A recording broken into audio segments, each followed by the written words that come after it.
Good morning, good afternoon, and good evening to everybody who's joining us today. My name is Sonia Jenkins, and I am the WTUN Development Manager. Thank you to everyone for coming to today's session at WTUC 2020, where we will be looking at internationalisation, higher education institutes, and working together. Today will be chaired by WTUN's Deputy Chair, Professor Abdulla Al-Hawaj from Aliyah University. And before he gets started, I just want to remind everyone that today's session will be recorded so that our delegates can view it later on our website. Thank you very much. There'll be a chance for questions at the end of the keynotes, and I hope you enjoy today. Thank you.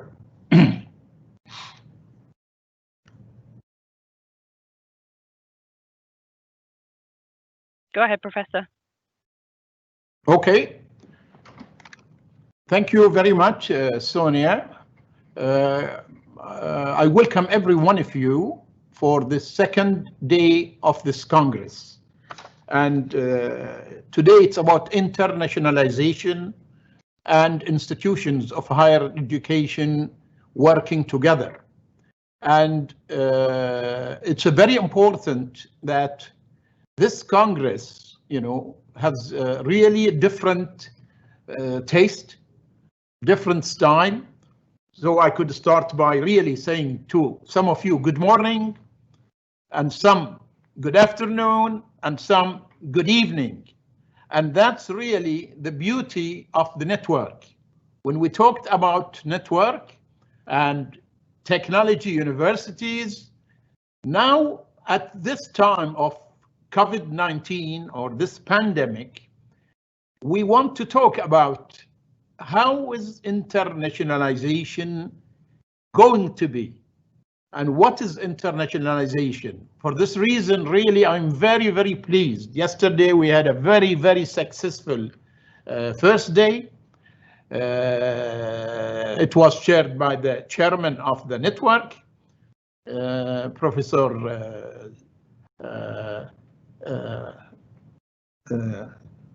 I forget the name sometimes, but it was Peter Scarf. And today I am chairing the second day, and I'm the deputy chair of the network. And I must thank really everyone who has arranged all this network, especially Sonia and Xenia. They've done a great job. I'm really thanks them for every step. But the beauty of the network, with these circumstances, with this pandemic, it shows that, yes, the technology and universities must really work together. The beauty of things, it shows very, very important, something I always believe in. We don't compete with each other. We complement each other as universities, as technologies, as nations. And that's why, when we have today, we have 22 members in the Congress, 22 members in the network from 19 different countries and over 6 continents. We want to speak the same language. We want to collaborate together and to work together for one reason, a better future for the whole mankind. Forget about and we've seen that even politically, we cannot compete. We must work together for a better future. And that's why we're doing this. So the network, it came at a very important time, and I want to emphasize that it is continuing, it's growing. This every year the Congress have a better, and in numbers, in quality, and everything. And this year we have extremely very large numbers. We have had 250 delegates, 50 sessions in the last 4 Congress. 130 speakers, and today and tomorrow we have about 54 lined up for this year. So Our student also competition included entries from 139 students across the whole world. And we have funded more than 40 exchanges, which allow staff and research students from our members to travel and visit other members. So we talk about really collaboration. And that's why when today we're talking about internationalization, you know, I had prepared 1 or 2 slides talking about the definition of internationalization and where do we want to go. So if you allow me, Sonia, I will just try to see. Okay. Yeah. Yeah. So the impact of COVID-19 in internationalization in higher education institution. I come from Bahrain. It's in the Middle East. People listening to me in Europe, in Australia, in America, and all this, and this is really internationalization. So internationalization is the movement of people, programs, providers, policies, knowledge, ideas, projects, and service across the national boundaries. Nobel Prize winner Rabindranath Tagore, he said the goal of education is to bring a synthesis between the individual and society, and to become aware of the unity between the individual and the rest of the humankind. Only through international education that it would be possible and feasible to develop mutual understanding among the people and their cultures. International education promotes peace, fosters multiculturalism, connects human beings, and celebrates their diversity and cultural heritage. So I want to emphasize collaboration, working together. This is a very, very important. Of course, the concept and implication, we have a multifaceted concept, different interpretation, emphasis and purposes. We have a different model of internationalization. It's necessary for self-transformation, present new culture and countries, provide comparative perspective to students, own cultures, different languages and traditions, provide innovation and completeness, involve gains for students, universities, and others. Also, we increase level of scope and volume of complexity, has ethical and intellectual consideration, present challenges, opportunities, and threaten to third world countries, opportunity for international branch, campuses, students, staff, curriculum internationalization. Today, with the online, and many countries where the online used to be not accepted, now everywhere online is accepted. So I can have the best professors from the best university to give lectures to my students.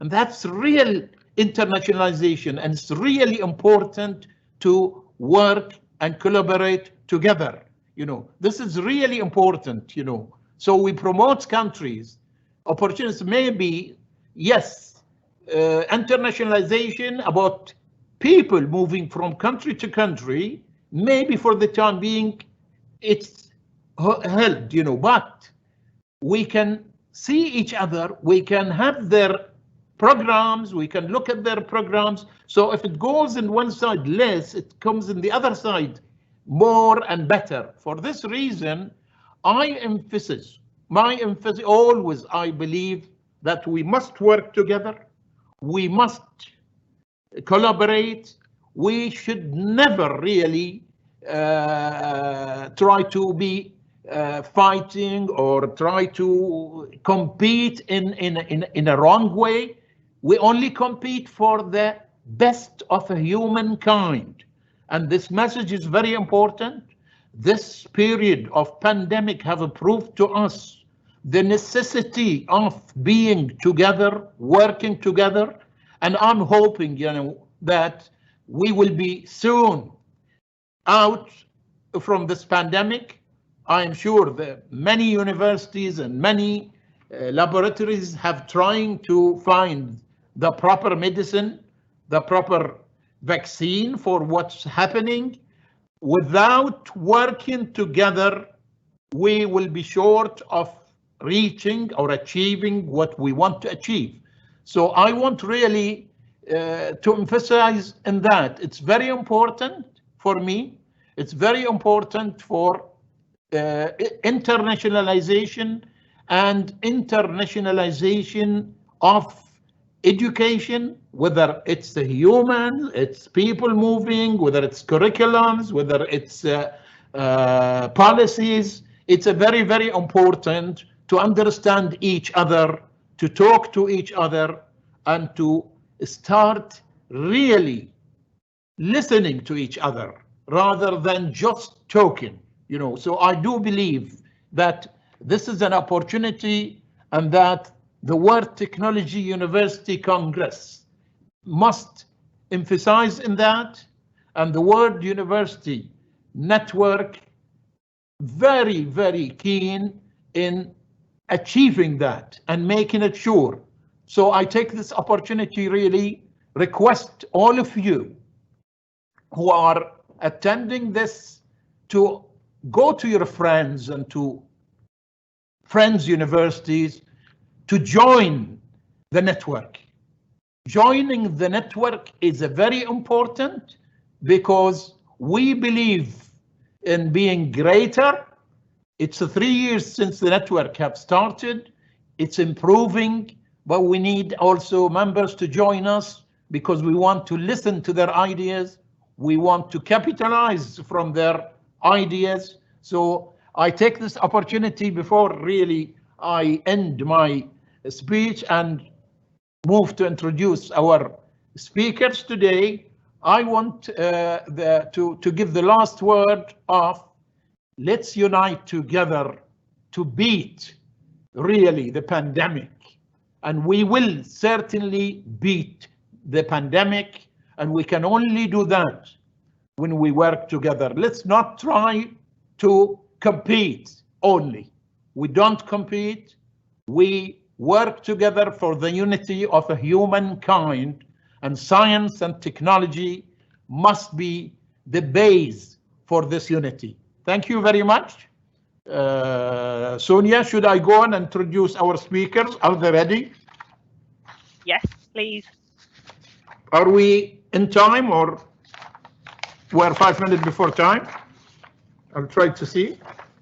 I think we're ready to go, Professor. Okay, I can go. So let me introduce today our first speaker. Is it second or first? Am I first? I will introduce Professor Richard. Is that right? Yes. Yeah. I'll ask Professor Richard Williams, Principal and Vice-Chancellor of Heriot-Watt University, to present his paper. Thank you very much. I need to remove something, or it's okay? Thank you, Professor Abdulla, and it's very nice to be here. I'm going to try and upload my slides and see how that goes. Let's see if you can see this. I just need to put it at full screen, I think. Oops. How is that, Sonia? Sure. We can't see your slides just yet, Professor. Are you sharing them? I am, and I think according to my screen I am, but that's not, obviously you are not seeing them. So let me just come back out of that and escape from where I am. The previous slide, is it still up on your screen or is it down? Professor Abdullah's slides. That's down. Okay, let me try again. Sorry about this. Oops. I thought it might have been my slides at trouble, so I've closed them. Let's have a little go at opening them again.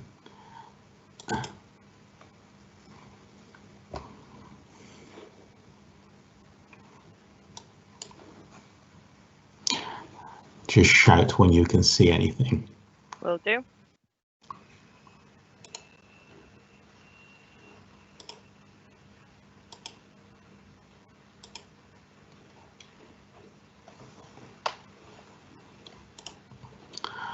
Like with all things, this worked awfully well when we tried it before, didn't it? Always the way. I'm going to try again.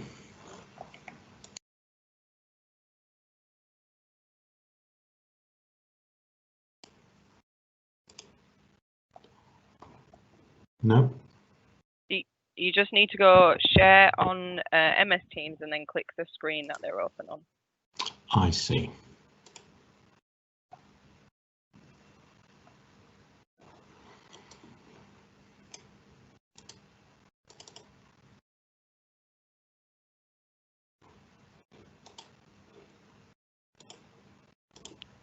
Sorry about this, everyone. We will get there.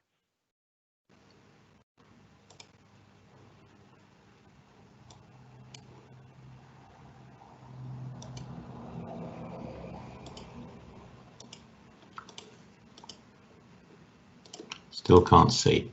What I suggest, Sonia, is that we perhaps go to the next speaker. Yes, sure. We'll try and solve ourselves here. That's fine. Thank you. See you later. See you later, everybody.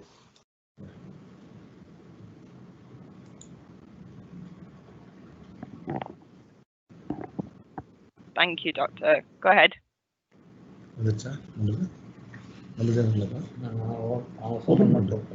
So Sonia, can we open our PPT?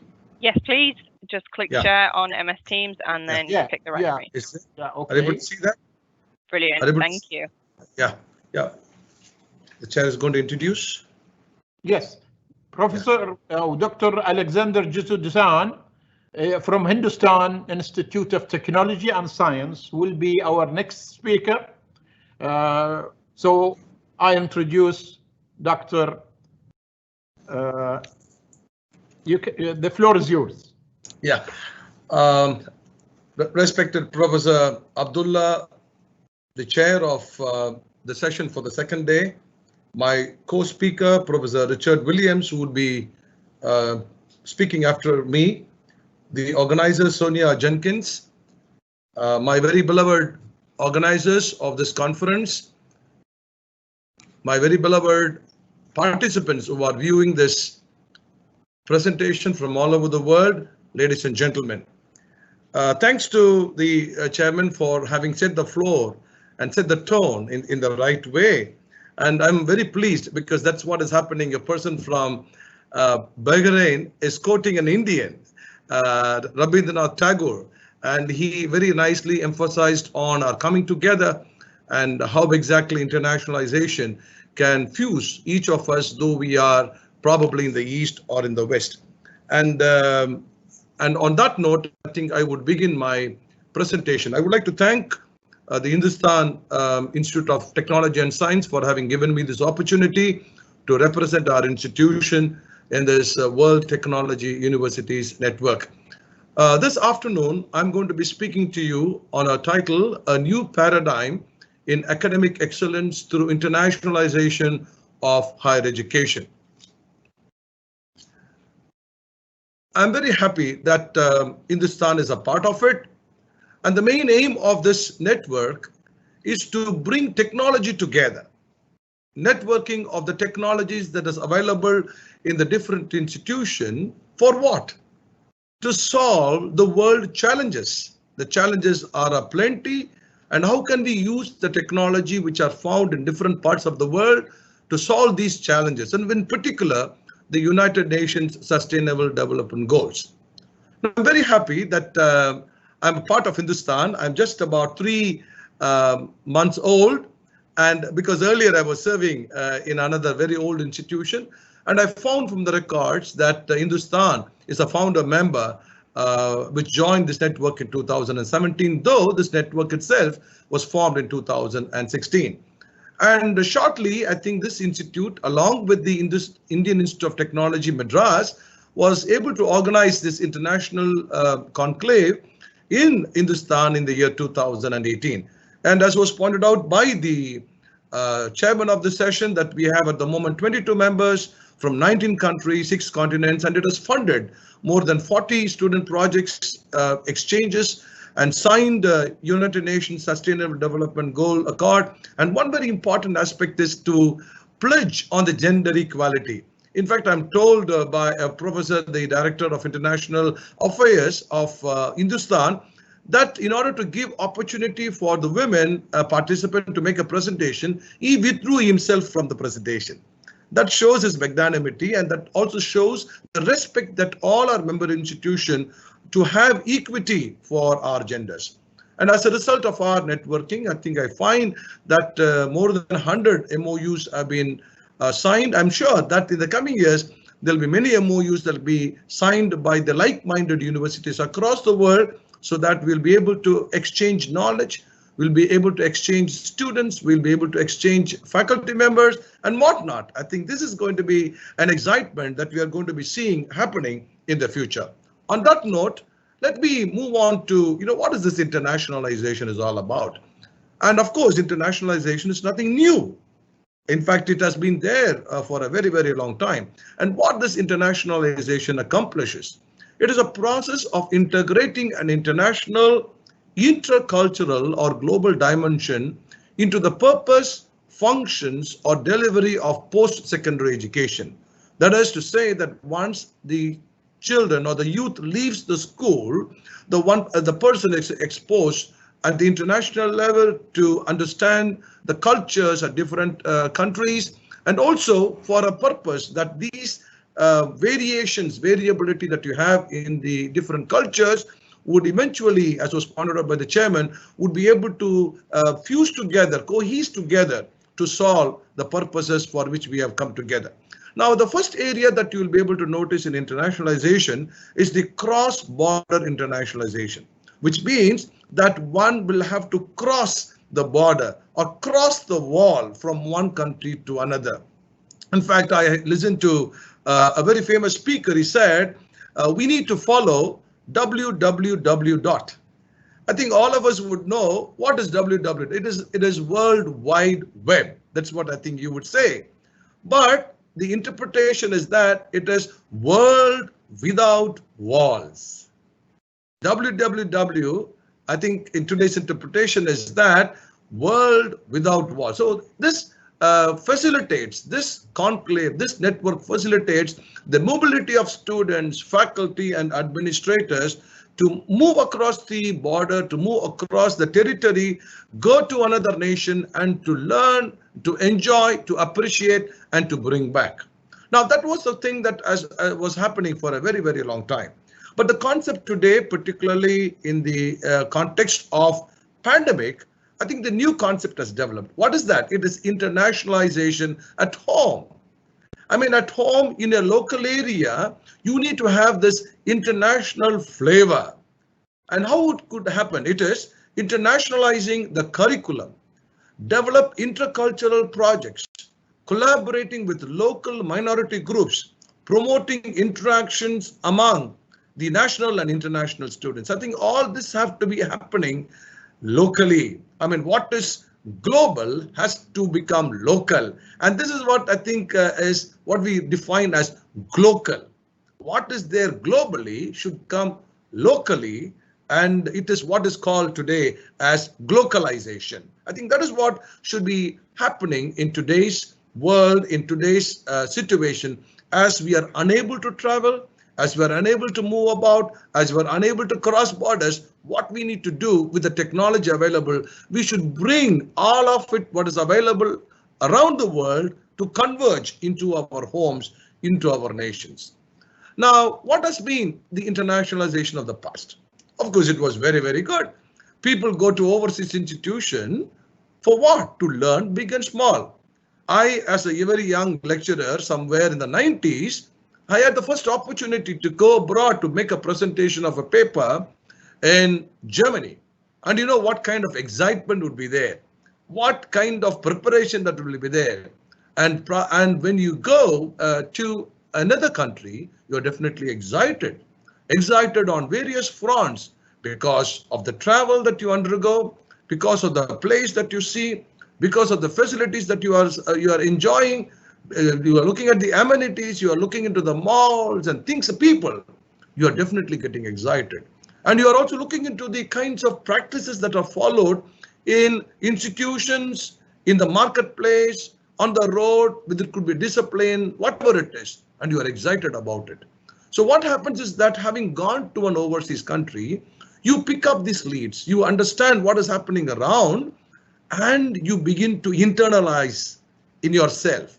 And you pick up what is important that you have seen overseas. You bring back to your country. That is the most important. What happens in many nations, particularly the underdeveloped nations, they go to the advanced areas, advanced countries, they see, they forget about it after they come back. But what is more important is that you come back, you mull over it, and you implement the relevant changes accordingly, appropriately to your local situation. So you come back and you implement, and that is what has happened in many of us. In fact, our work style, our language, our research ethics, our commitment to teaching and research, all of it have changed because we try to implement. And when we implement, you find a rise in a caliber. You begin to go upwards in the hierarchy. And that is what has been experienced in many of the administrators like me. And then you find a change that is seen in yourself, in your environment, in your laboratory, in your institution, in your country. And definitely, when people come from overseas, I still remember there are people who came to my laboratory. In my earlier college, it was not a big institution, but a very small, it was a big institution, but my lab was very, very small. But the way in which I presented, it had an international look. And it had a flavor of what is seen in the best of laboratories. I think that is what is very important. So you eventually get benefited, the institution gets benefited, and the country as well. Now, why internationalization is important? It is very important for the self-transformation. That is to see the world differently from different vantage points and to learn about new cultures in countries. I mean, this is for me to look at the world from different vantage points and to learn. And if a foreigner is going to be coming to my country, the person would learn of the cultures, the traditions, the history, and things like that. And what we do is that we greet each other. We greet each other in specific ways, and that is being absorbed. And I still remember, when I went to Korea, what happens is the culture that is there is that when you enter into a home, you are supposed to remove your footwear, including the socks. Because, there is a greater, it is not just improving the footwear, but there is a greater dimension, scientific dimension to it. And therefore, we begin to undergo, a self-transformation in our approach. And it is for the greater good. It's an ethical imperative because of racist age, because we live in an age of racism. And we are able to move from one place to another, and internationalization breaks the racism that is there. I've had an opportunity to go to South Africa for an international congress, and you see what is happening there and what racism is there, and you begin to learn what it is. And internationalization is a tool by which we are able to uproot the racism that is prevalent even today in different parts of the world. It helps us to grow, learn from each other, and it helps to see beyond oneself. Once you begin to learn the culture of another country, culture of another person, I think your perspective, your outlook gets altered for the better, and it is for the good.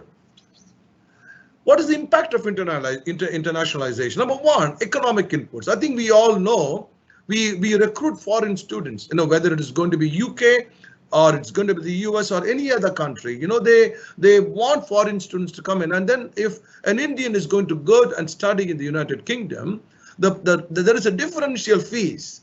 There is always a higher fee for a foreign student. I don't think many institutions in India does that.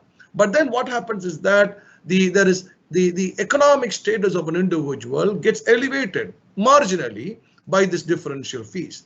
Secondly, the social impact that this internationalization can bring about. Cultural fluency and the skills are honed. I mean, you begin to blend. The more internationalization, the more you become adjusted in terms of language, in terms of words, in terms of many, many things that are being practiced. In fact, some of the words that are being used, for example, boot for a vehicle, for a car, and what it is being used in another country, you begin to learn the new words and new practices. And you also begin to learn the culture of a particular place. Now, I remember in my earlier institution, there used to be a student from Thailand. He was a Thai monk. And when he came, he used to prepare his own chicken in a very particular way. And subsequently, during his time, because it was prepared with a lot of soy sauce and things like that, that important recipe became a recipe which was named after that monk. It is called as chicken pemba, with the pemba being the name of that gentleman who came from Thai. So this is the kind of social, even after he had left 20 years ago, we still remember the person. So it permeates, the changes permeates into the society, brings about the change for the good. The third important impact that it would have is the academic impact. The faculty adapting for content delivery in the midst of, so when there are foreign students or students from other states and other places, definitely I think you need to accentuate, you need to articulate your language, the voice modulation, the pronunciation have to be changed so that the foreign students are able to understand what you're speaking. Likewise, when one goes abroad, you cannot be speaking the way that you'll be speaking in your local place. You need to articulate, you need to change the modulation, the accent, everything need to change so that you are able to communicate well to the place where you've got. So this is the kind of impact of internationalization that is for the good. Now, we know the present situation. This is the status. The facts about the pandemic today. I don't know how exactly internationalization is going to come as a rescue to still continue to have education, higher education during the pandemic time. As we look at the statistics, as you find on the slide, nearly about 200 million higher education students are unable to attend classes in the campuses, in the physical phase, in the physical way, face-to-face. Approximately 70% of international students have returned to their home. I've seen so many students who went abroad from India have come back. And while only 30% stay abroad many times, facing significant challenges. Those who are there either for study or for research are definitely challenged because they are away from their home in this critical point of time, and they will be under definitely a great amount of stress. And now only 60% of teaching delivery has been transferred to remote online, which means that 40% of students are experiencing, the lack of information that would go to them. So this is the situation in which we are passing through, not just one country, but globally. This is the common disease that we are confronted with at this point in time. Now, as you look at the statistics only for the month of February and March, as you find here in this slide, you find in the red the online courses, which was just, up there, had picked up very well. It has almost reached, 100%. It was very, very low to that level of about 30%. Whereas the study abroad program, which was 100%, where the students go to different countries physically and study, their numbers have slided down drastically. This is what has happened. And therefore, as the chairman, they rightly pointed out, the online courses are picked up very well, benefiting large number of students, whereas study abroad programs would only benefit fewer numbers. Whereas in the present pandemic, I think what we have experienced is that many people are able to be benefited. Now, the university which has come to our rescue, there are many universities which have come to our rescue, but the one is the Zoom University, which I think is the platform many people are following.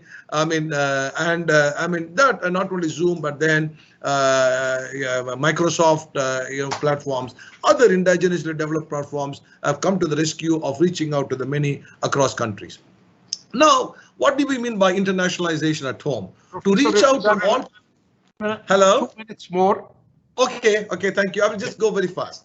To reach out to all people and not select one who go abroad. Even it reaches out to many people. And then the online education that we have is the new normal one, and where we are able to have the expert speaking from different institutions across the globe, and it can be channelized to an institution where hundreds of students from very bad backgrounds would be able to enjoy. Whereas in the other case, it will be just few students who will be able to go and have this experience. It is the easiest way to reach the unreached, particularly the economically challenged, particularly in the third world countries.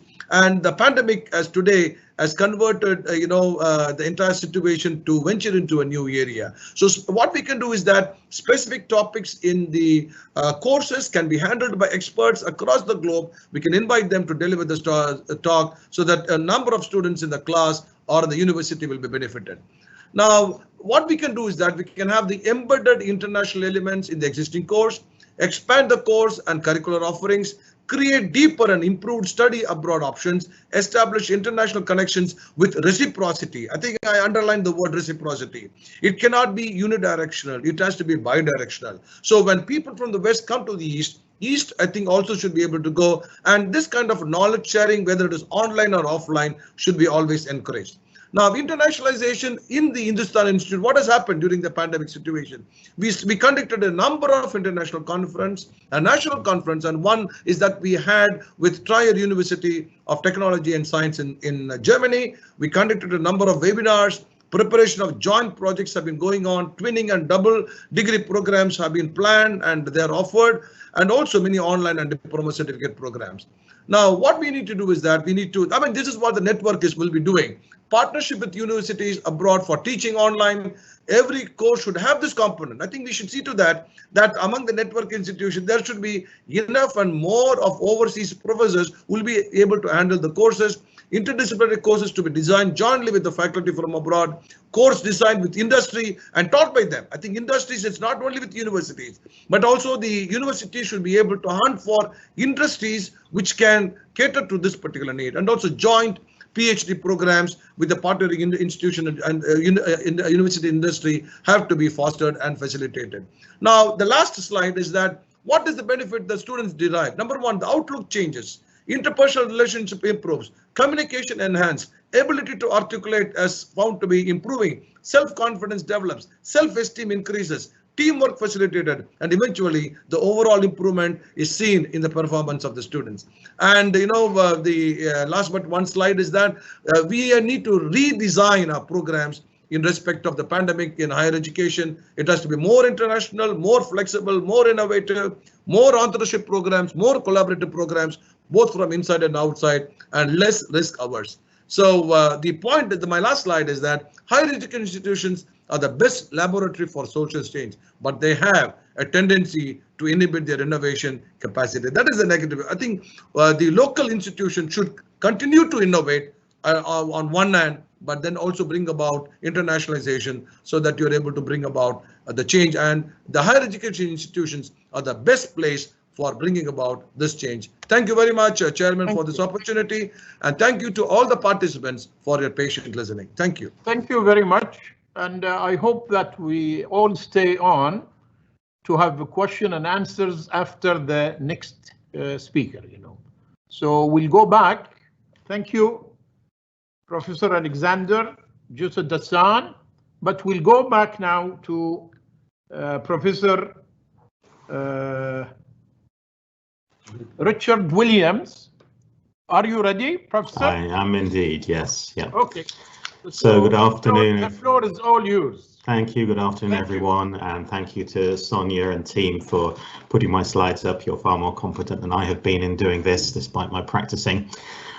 So behind each of our 22 institutions that are represented here by WTUN lies a story about our foundation and our impact. It's the story that's bringing us together today. And so in my presentation and discussion, I just want to use the story of Heriot-Watt to stimulate the discussion we're going to have on how we might consider gaining much more distinctive approach to our international ambitions through WTUN. So that's the context of my talk. And I hope it's helpful, and I hope you also may learn a little bit about Heriot-Watt So our story at Heriot-Watt started back in 1821, so we're nearly 200 years old, and we were established something called the Edinburgh School of Arts. You can see it in this picture. There it looks, Watts Institution, the School of Arts. It was a mechanics institute. It was the first mechanics institute actually in the world, and it provided opportunities for men and women to participate in education. And it started a movement that spread out abroad to educate working class population. In fact, there are over 7,000 Institute of Mechanics were formed around the world from this Edinburgh School of Arts, which incidentally taught maths, physics and mineral geochemistry. And I know that over 20 other universities started life like us as an Institute of Mechanics. So there are some other WTN members who actually started their life as a result of this movement. Isn't that fantastic? So it was in this context that the Heriot-Watt University mission is rooted to create and exchange knowledge for the benefit of society. And of course, it was drawing on a rich history and tradition of preparing people to make useful, creative contributions to solving problems. So I could move to the next slide. So from this very locally minded work-based learning institution, there was a global aspiration, and that's how we as a university have developed. And I don't quite know any other university quite like ours, because actually when I sit in the UK, 70% of our students are outside of the UK. About 1/3 of our students are in Scotland, 1/3 of our students have been learning online for over 20 years, and 1/3 of our students are in the UAE and in Malaysia. And all this came about due to some pioneering early steps and decisions. For example, it was some 27 years ago that we launched the UK's first wholly online MBA, which still remains the UK's largest online MBA provision, but working with partners in Africa particularly. And then, of course, we had a decision to build 3 campuses in Scotland, focusing on engineering and textiles and marine sciences. And then 15 years ago, a decision to open operations in Dubai, where we are the largest private university in UAE. And 6 years ago, we opened our 5th campus in Malaysia at the invitation of the Malaysian government in Putrajaya, close to Kuala Lumpur. So this model of internationalization is opposite to, might I say, some more alternative approaches. I sometimes rather naughtily call them colonial approaches. It's not our intention to suck all the resources and people back to the UK and try and attract people to stick them here in Scotland. Our ambition is to strengthen and deepen our contribution to all the regions in which we operate by growing research and increasing the opportunities for students to do the sorts of things that our previous 2 speakers have talked so eloquently about. So our model is not a branch campus model. We don't have any branch campuses.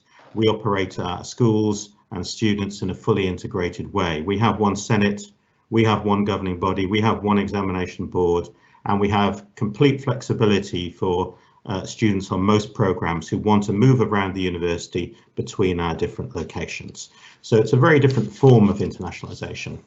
And in the next slide, we of course strive to be a values-led organization, not a values-informed, but values-led. And here are the 4 values that we wish to wear on our hearts: a sense of belonging, a sense of inspiration, a sense of collaborating, a sense of celebrating. And this is the sort of central ethos of how we want to go forward, putting our staff and students at the top of what we do. And this is the path that we're embarked on. And so let me just take you quickly round some of our locations, such a picture or 2. Next slide, please. This is our operation in Dubai, which we started over 14 years ago. In fact, we're just in the process of moving to this new campus in Knowledge Park. And we took the decision a little while ago to come out of the desert where we had a grand campus and actually come and move into the heart of the city in Dubai, so we could be alongside our digital partners, the companies we're working with, the professional businesses and the engineering corporations in Knowledge Park. And of course, here things like cricket and enterprise are really big things for students, and that's really, really great. And the university, of course, has contributed for many years to the economy, and many graduates are spread throughout the UAE, Middle East and Africa. And on the next slide, our second stop is here in Malaysia. Here's our lakeside campus in Putrajaya, which was building on the success of our internationalization model, and this building, and we have capacity there for about 4,000 students. And of course, we're very much looking forward, we hope, to welcoming WTUN International Conference next year here to Malaysia, circumstances allowing. So we're very much looking forward to welcoming you here. And let me take you on our next stop into the northeast part of Scotland and our campus here in Orkney, which is an island where we teach marine sciences and energy systems. And in the next slide, I'll take you back to where I'm speaking to in Edinburgh.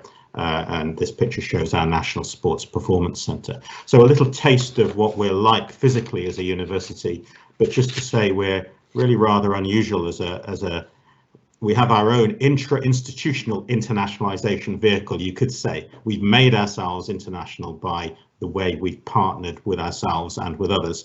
And in the next slide, so here we are spread across the globe in different ways. And why are we doing this? Well, it's because we want to do what the two previous speakers are doing. We're wanting to create students who are citizens of the world, people who understand about different cultures, people who have an appetite to shape the world from a position of knowledge about the importance of different cultures and different ways of doing things, a common humanity with a single purpose to try and make the world a better place, a genuine intent to want to make the world a better place. And I think that's at the heart of all of our ambitions in WTUN, isn't it?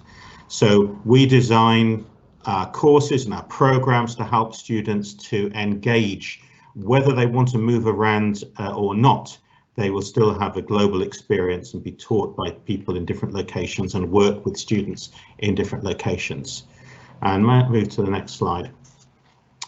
So just to say, these are some of the characteristics of our institution, and I wonder whether they could be some of the characteristics of the WTUN network as well. So for us, we're globally connected. We don't have any branch campuses. We focus on flexible work-based learning with our students and with our partners and with our research. And of course, as many of you in your universities would be, we often act as a bridge into working with corporations, and we share the same geographical footprint as us. And in fact, we're working with companies that have bases in Scotland and in UAE and in Malaysia. And it's an amazing number of companies that share a common footprint. And we hope to be some of their most important partners and providers of students. So let me move to the slide, next slide. And this is really perhaps to stimulate some discussion in a moment, Professor Abdulla, and that is what opportunities could there be to better utilise our WTUN for developing alternative models for the sorts of things that we've talked about together so far in this session. So, for example, bilateral research collaborations with industrial partners in our post-COVID world. What might success look like for us as a global network? What do we want to do? And the second point is, how could we create a more active network of visiting professors and research fellows and academic staff across the network? What are we going to do? What could we do? What would we want to do to join ourselves together in not just a symbolic manner, but in a way that adds a practical reality to the network? And thirdly, as was mentioned earlier, I think we're all deeply committed to the delivery of a mindset around the UN sustainability goals. And it's so much on the heart of our students and our staff and our alumni. How can we express that much more strongly than we're doing at the moment through our network? And then my final topic here is, how could we develop our collective voice to grow the profile and reputation of our network around SDGs, both locally and globally? And this is an issue perhaps for the leadership of the WTUN to consider. Are we really potent in this area? So there are some suggestions, and I hope that you enjoyed the example of Heriot-Watt. It's just one example of a different form of internationalization. And my question is, what should we be doing around WTUN? And in the last slide, which I think is going to be available for people, if we could move to that, just a little bit more information about our particular story. And of course, we'd really be delighted to talk more to the membership to see how we can be an even better partner in the future. Thank you very much, Professor Abdulla, and I'll hand back to you. Thank you very much, Professor Richard Williams. Both speakers have presented a very, very useful presentation, and I congratulate them, really. I really enjoyed it.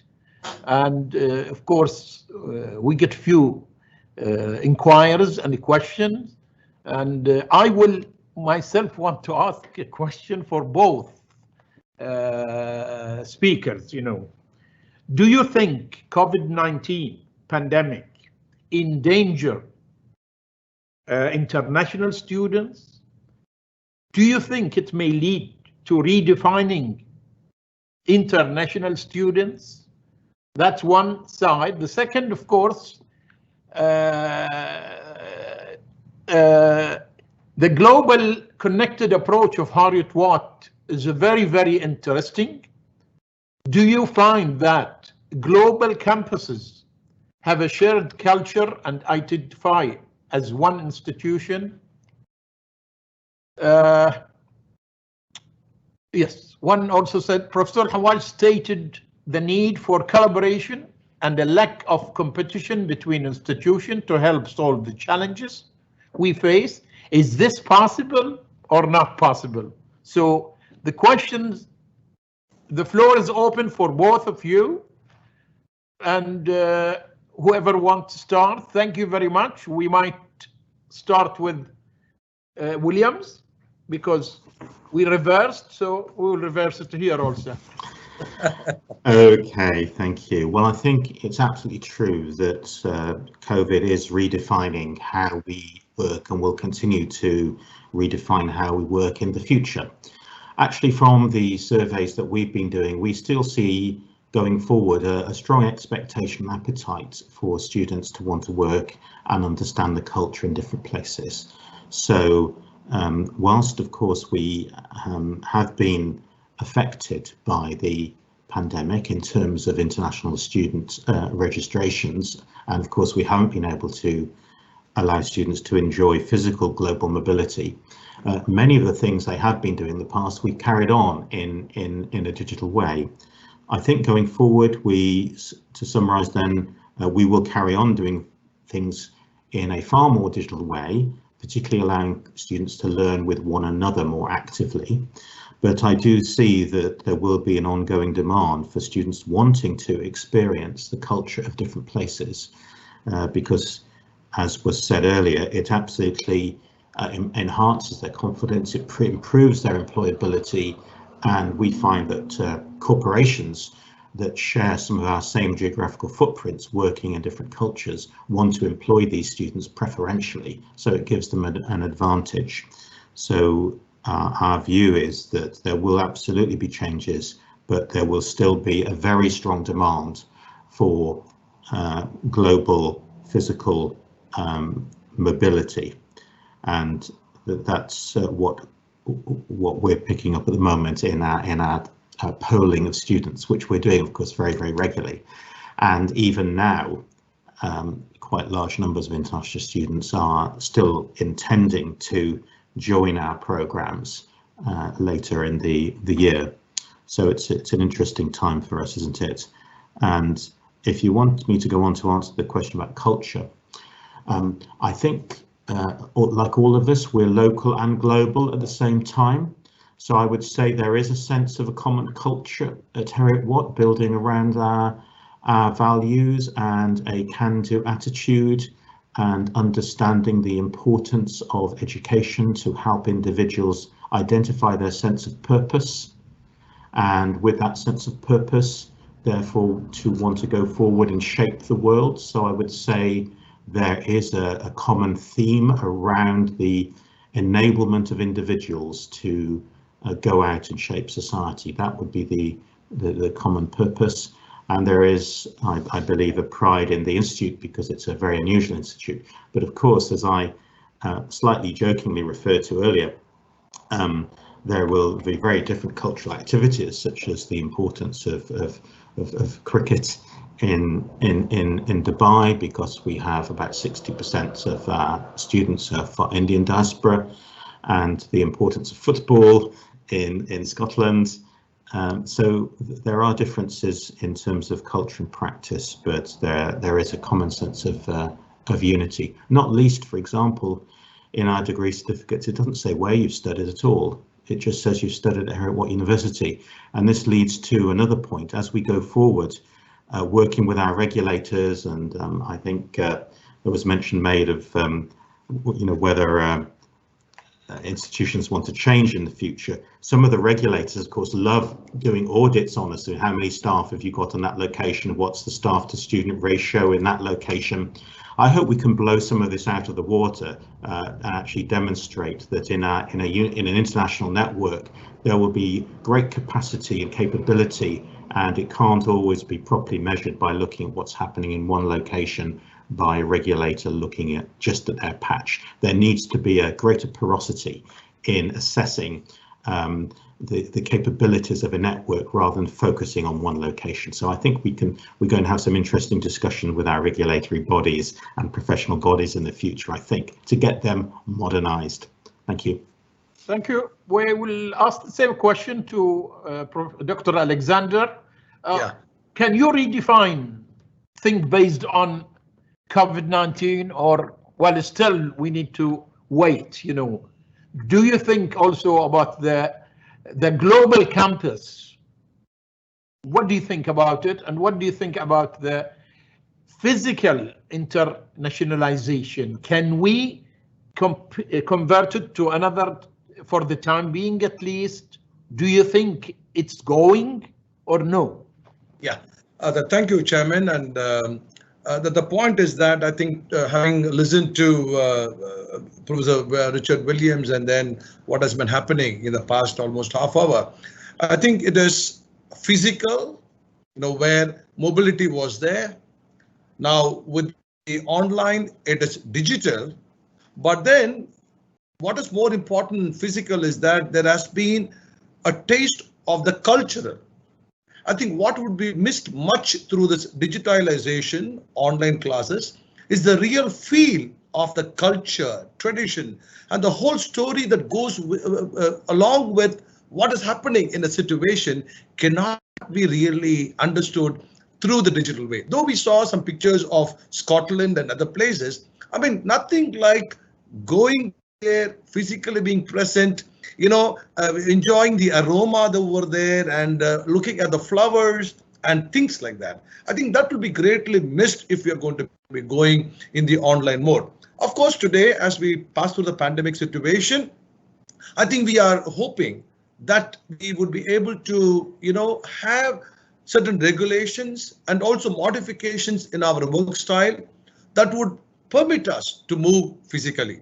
I think many countries are evolving strategies by which we can still continue, and the lockdown, I think it is being relaxed at the moment in many places, and we are called to go to workplaces with our masks and appropriate, sanitizing facilities.